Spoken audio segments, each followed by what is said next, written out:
Hello and welcome to Convoy Conspiracies. It's been a few days. I've reworked some of my video settings here, so we're gonna jump right back in where we were. Currently, freight market job is in progress, hauling a driller, a D50 from San Luis, Argentina to Gabis, Tunisia. 81 hours remaining to get the job turned in. And let's take a look at the map. Currently approaching Basel, just to the west of Zurich in Germany. As we push through Europe and on through Italy, finally onto Sicily and Africa. So we'll go ahead and get started on that.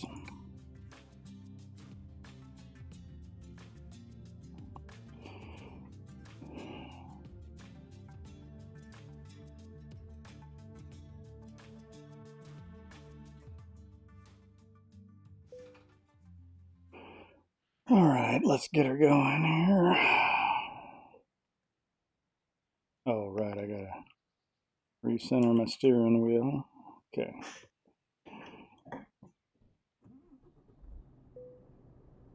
Let's get that all out of the way. Lights turned on. And let's get going before any traffic starts heading our way, because you know it's coming.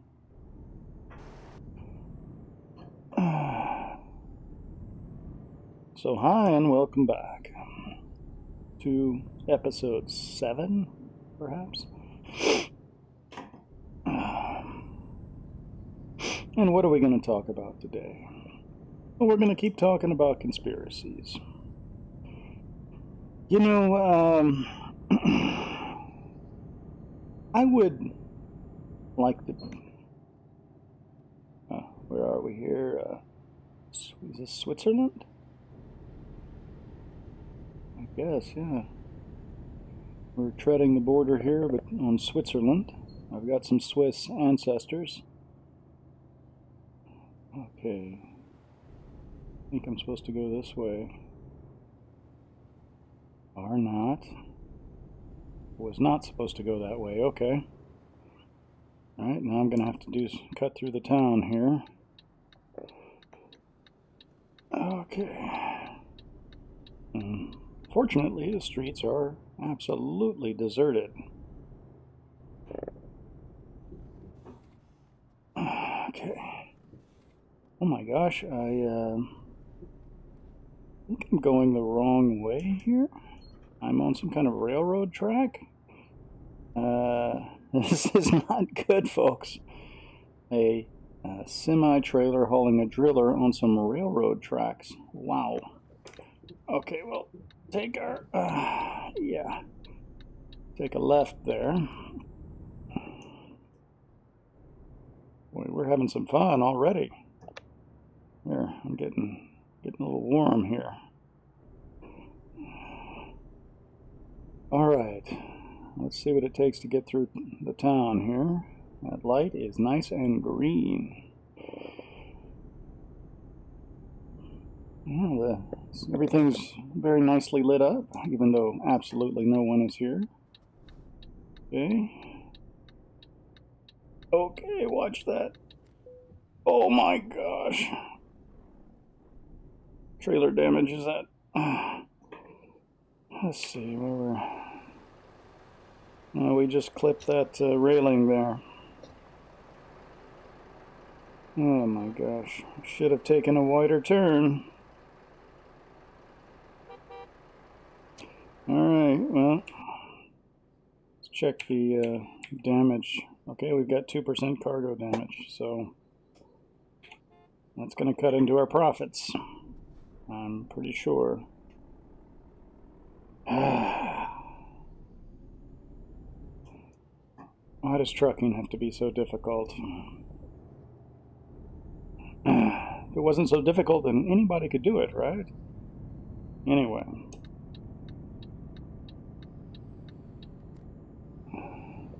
Okay, we've got a intersection coming up here. We're going to be bearing right. And I've got people zooming up on my right here.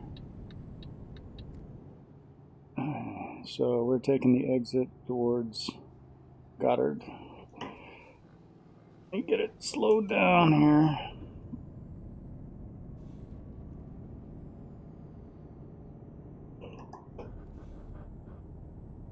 Okay, back up to 9th, up to 10th, and we'll just ride it there. Maybe we can actually get back on cruise again here after that little episode. Nothing major happened back there other than damaging the trailer, which doesn't happen probably very often for trucking in real life, but at least it shouldn't. Okay, we're going to be staying straight here, and then that will be cutting to the left. Okay, seems like we're on the right track. Get up the hill and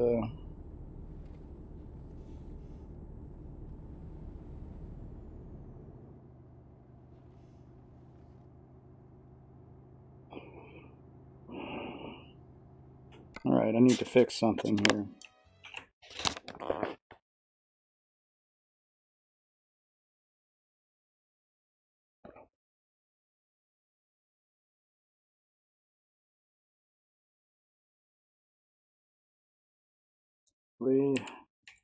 I think we have the rubber banding issue again with the frame rate not set properly. Where did the tray tool go? Set that to 45. And let's jump back in and see if we're doing better here. Yeah, that seems better.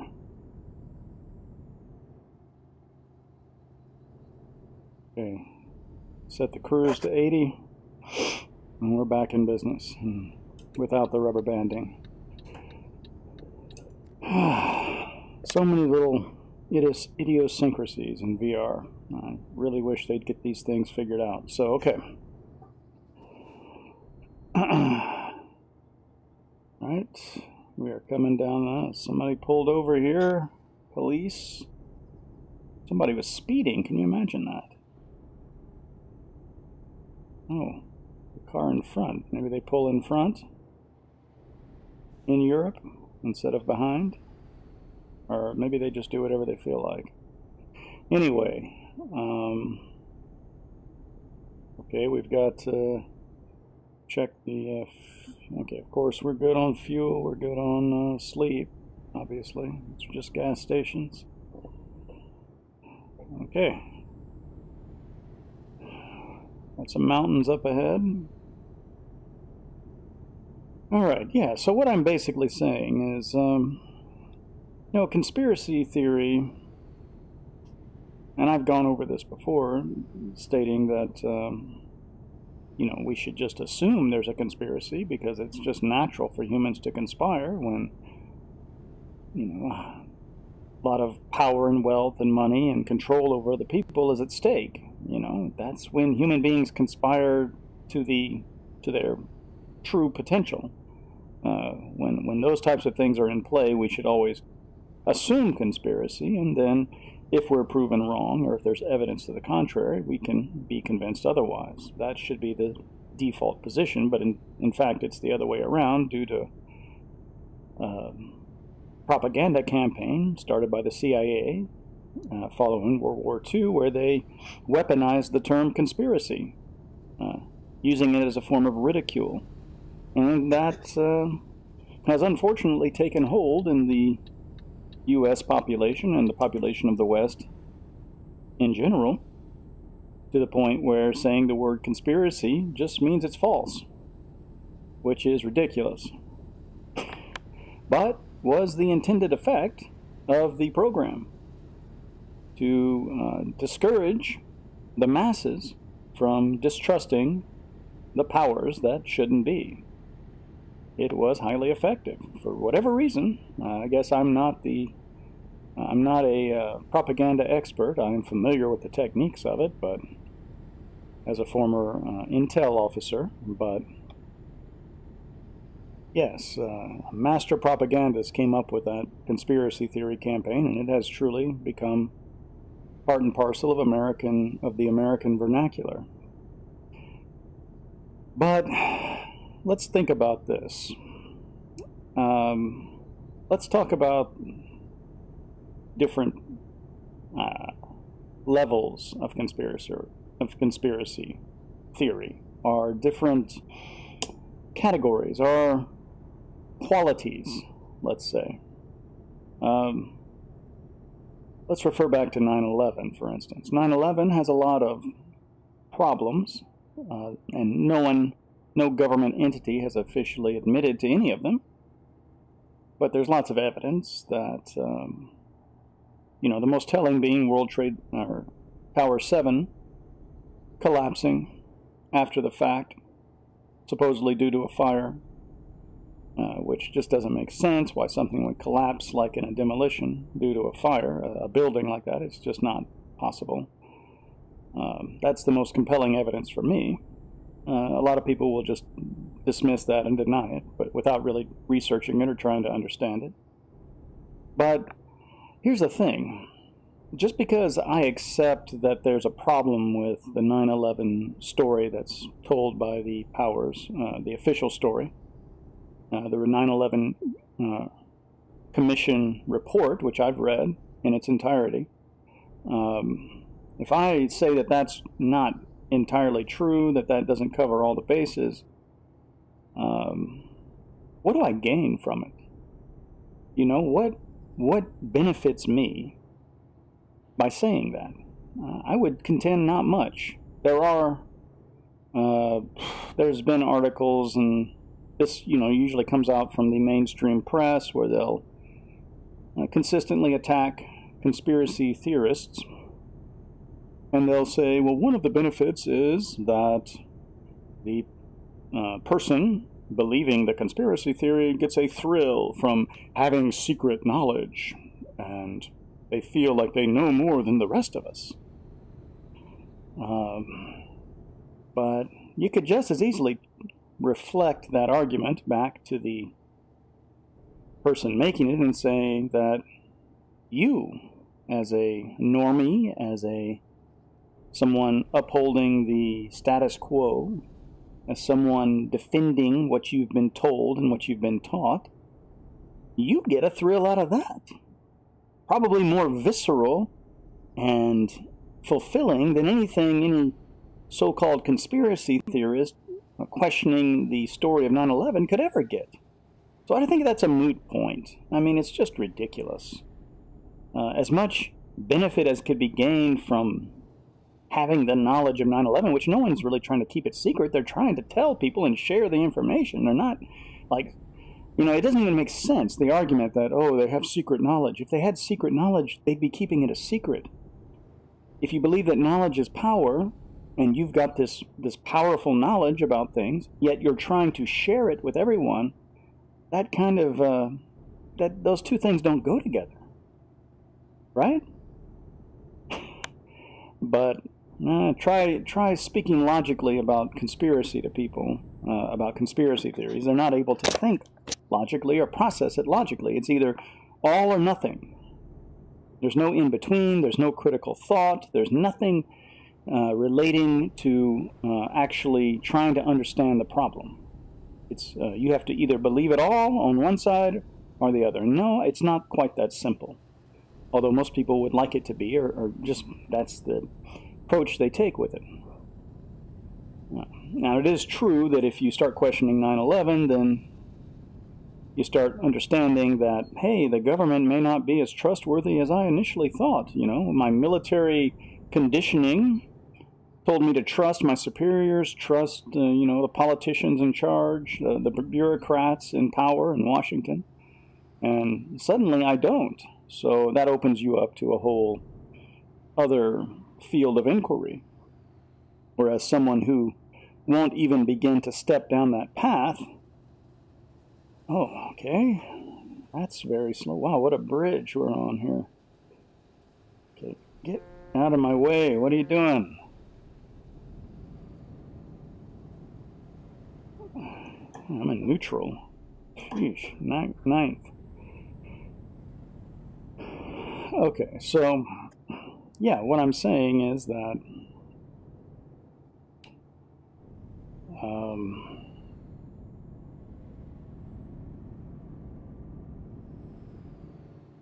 someone who steps down that path, sets foot on that path, and they know that if they start to question 9/11, that they'll have to start questioning lots of things that they don't want to question because it's difficult. It will force them to change their viewpoint about the world. They have a view of government as magnanimous and helpful to mankind, when history shows us that governments are in fact the opposite. Governments are nothing more than, they're not abstract concepts, they're just groups of people seeking power and control. Now, can human society exist without government? It's questionable. So government is a necessary evil, as George Washington said. But it should be constrained to the greatest degree possible, to do the bare minimum it's required, and thus allow people who value freedom to be free. And the United States in particular is a country where the citizens value freedom over other things like wealth or status, or at least they used to. Okay, shift. Okay, so yeah, what I'm getting at basically is that believing 9/11 was an inside job, for instance, is not something that benefits me directly. You understand? It's not something that that I'm going to get money from. I'm not going to get prestige from. I'm going to actually suffer because of this, you know? Yeah, we're crossing some kind of border here. Into France? What is this? Oh, Italy. We're heading into Italy. Okay, great. Oh. Not this guy. Okay. Okay, we're down to 129,000. And we still got a ways to go. 38 hours of driving left. At least, if I don't make any wrong turns. Okay, heading through the tunnel into Italy. Heading towards Milano, I assume. Okay. Get her going. Alright, so yeah, that's the first category of conspiracy theory. Conspiracy theories whose adherents don't actually benefit from advocating for them. And then let's talk about other types of conspiracy theories. And the most obvious one is the Trump-Russia collusion hoax that has been perpetrated on this nation for the past 3 years by the mainstream media in the most ridiculous manner, self-serving, self-aggrandizing, just selfish conspiracy theory imaginable. So even though they have no evidence, direct evidence of it, they know that Trump colluded with Russia. And so they've gone through this whole thing with the Mueller report, with just arresting people for process crimes during the investigation, turning the whole thing into a giant upheaval of our justice system by, violating the idea that you are innocent until proven guilty, where the approach of Mueller and his team was guilty until proven innocent, and we just weren't able to prove him innocent. We weren't able to exonerate him, is their position. But that's not the way it works. It's his job to prove he's guilty, not prove he's innocent. So, but you look at the theory, let's just look at it objectively, is that somehow, and we don't even have real specifics on it, the Russians downloaded these files off of Podesta's computer, off of Hillary's computers, and spread them out, distributed them to WikiLeaks, and that destroyed Hillary's chances of winning the election. And you know what? I'm glad those emails got out, Podesta emails. They were very enlightening. We got to learn that the denizens of Washington, D.C. are most likely Satanists, devil worshippers, Moloch worshippers. Oh, we're in Milano. Pedophiles, child abusers, engaged in all types of sickening debauchery. At least they probably are. It's not absolute proof, but it's hints of it. And, I tend to believe the worst rather than give these people the benefit of the doubt these days. So, yeah, in my mind, there's lots of pedophilia in Washington, D.C. because, it's an easy way to control someone. If they're engaged in pedophilia, you just release some pictures or whatnot, and they're out of, they're done, they're gone. You can't have people in Washington, D.C. who are spotless, clean, have high morals and whatnot, because they're not easily controlled, a.k.a. John McCain, voting against repealing Obamacare when he had promised he would. Isn't that strange? I guess they pulled some kind of card on him. Wonder what it was. Whatever it was, he died shortly thereafter, so... Oh gosh, okay, no one, okay. I didn't check my mirror. Luckily no one was there. We're still heading in the right direction. Almost missed this exit. Just ridiculous. Okay.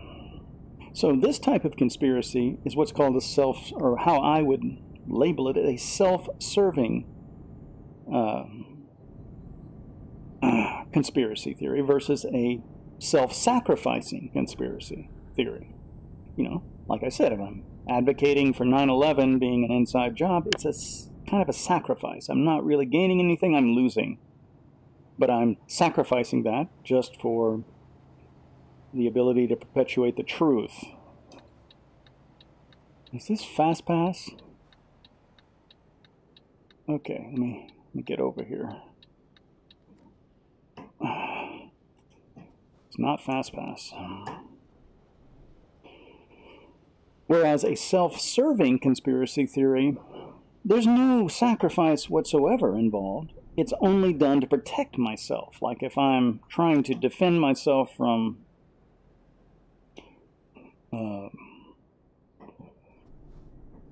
accusations of things that I may have done, and I want to try and shift blame to someone else. I basically want to take blame away from myself and put it on somebody else, or just like the Russians, for instance. So in the case of the Trump collusion hoax, this is a self-serving conspiracy theory.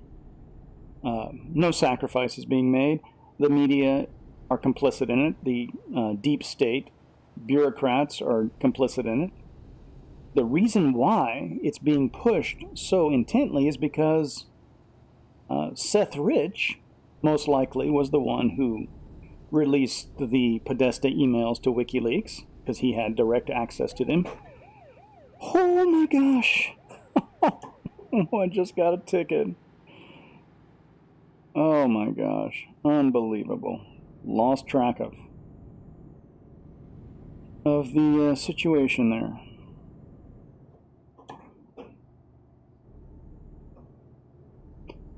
Unbelievable. Okay, down to 128. I'll just keep... screw you, police.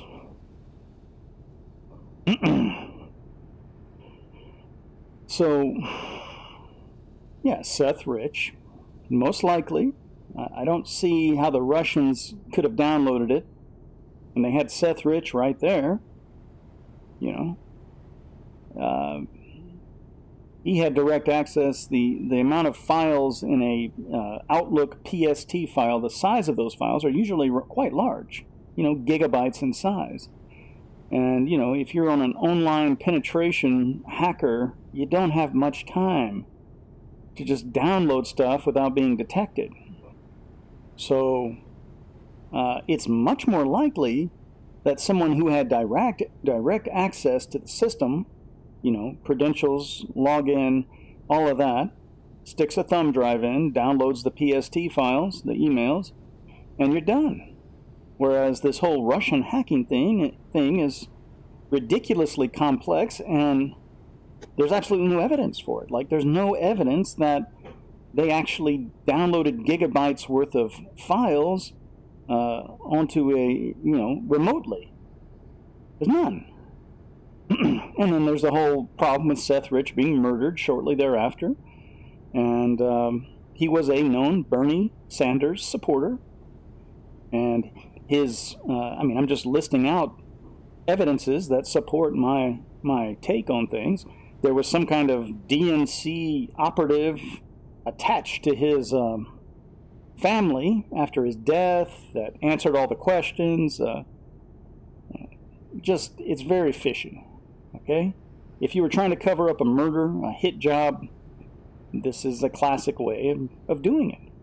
I mean, I'm just sorry if you can't understand that, if you can't comprehend it, but that's just the way it is. This whole thing with the Russians doing it, I mean, what? You know, Hillary and Obama were going off on the Russians, how horrible they were, how much of a threat they were, and all this. Trump, actually, I'm sorry. Obama, Hillary had downplayed the threat of Russia. If you remember the infamous Mitt Romney Obama debate with Candy Crowler or whatever her name was, interrupting Mitt Romney every time he said something that might make Obama look stupid. They just were there to, you know, get their guy through to the finish line. But Romney was the one going off on Russia. The Republicans were the ones that were going on about how much of a threat they were. And it was Obama just laughing it off. They're our friends now, basically, is what he said. You're just being ridiculous. So it doesn't even really make sense given the context. Now, the tables have been turned, but it's because they have to be. Okay? The Democrats can't afford for this cover-up with Seth Rich, this hit that was done on him in retaliation for his releasing Podesta's emails, which Podesta, oh my gosh, those people, they're sick, satanic, crazy. I mean, you can just look at the guy and tell he's got some serious problems. You wouldn't want to be alone in a dark alley with him. Okay, he's a rat. You can look at it and just get that vibe off of him. He's nasty, nasty individual. Has done some unspeakable things, I'm quite sure. If you look at the artwork his brother and John Podesta idolized, Tony and John, there's some sick, twisted Jeffrey Dahmer style psychos running Hillary's campaign. Surprisingly, but not really surprisingly, because she has her own history of satanic witchcraft type activity.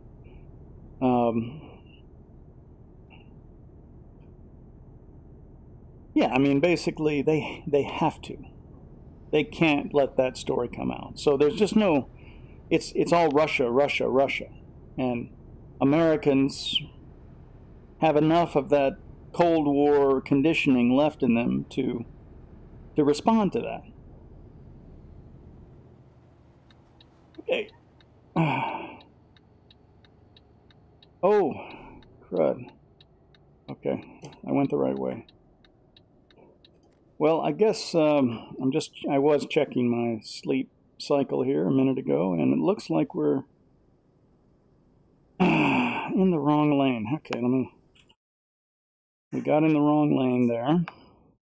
And so I don't know if I'll be able to use this gas station without doing some funky maneuvers here.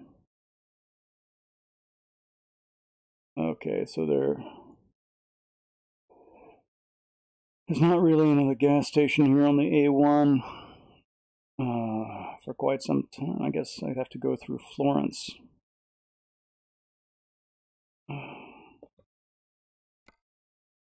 Let's check. Nope. Okay, we're going to do some funky maneuvers here. Try to get over to that pump there, since none of these work. Okay, let's see what happens. Shift down to 6th, and let's cut this. Okay, we're breaking like tons of laws here. And I'm not even sure how I'm going to get out of here, but okay, let's try this. I may just try to go that way. Okay. So hit the filler up here. Diesel price is 137 euros per liter. Seems pretty expensive. Okay, so let's go to a parking spot somewhere.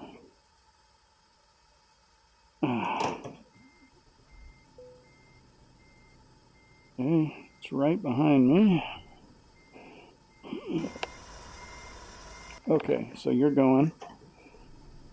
Okay, let's do this then. Since we got into some trouble here. Oh, nice. Here's a parking spot and a place to turn around. So that wasn't so bad.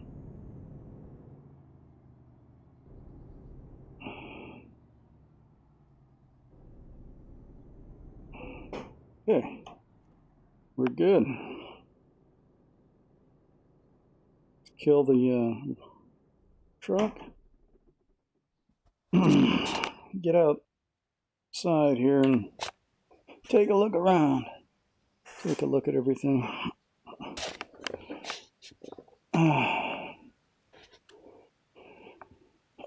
Starry sky. It's like the anyway, I guess we'll wrap it up and continue next time. This is Convoy Conspiracies signing out.